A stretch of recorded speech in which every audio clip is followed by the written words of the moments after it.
नवरात्रि में माँ दुर्गा को क्या भोग लगाएं। पहले दिन शैलपुत्री, माँ शैलपुत्री। नवरात्रि की शुरुआत माँ शैलपुत्री की पूजा से होती है। मान्यता है कि इस दिन देवी को घी का भोग लगाने से साधक को शुभ सौभाग्य और स्वास्थ्य लाभ मिलता है।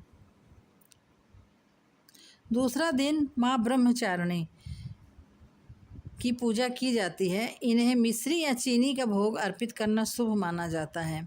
माना जाता है कि इससे आयु लंबी होती है और साधक की सभी इच्छाएं पूरी होती हैं। तीसरा दिन माँ चंद्रघंटा।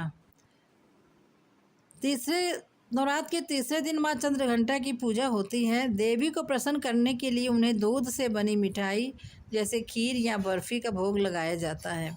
मान्यता है कि इससे जीवन से दुख और परेशानियां दूर होती हैं। चौथा दिन माँ कुष्मांडा की पूजा की जाती है।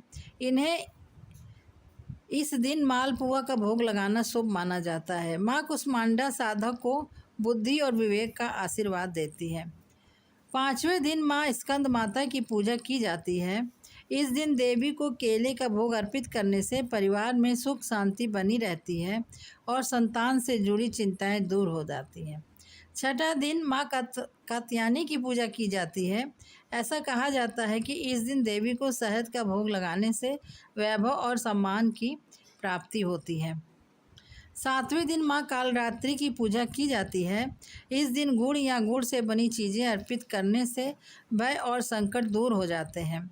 साथ ही साधक पर देवी अपनी विशेष कृपा बरसाती है। आठवें दिन माँ गौरी की पूजा होती है। इस दिन नारियल से बनी मिठाइयाँ अर्पित करने से सुख समृद्धि और सौभाग्य मिलता है।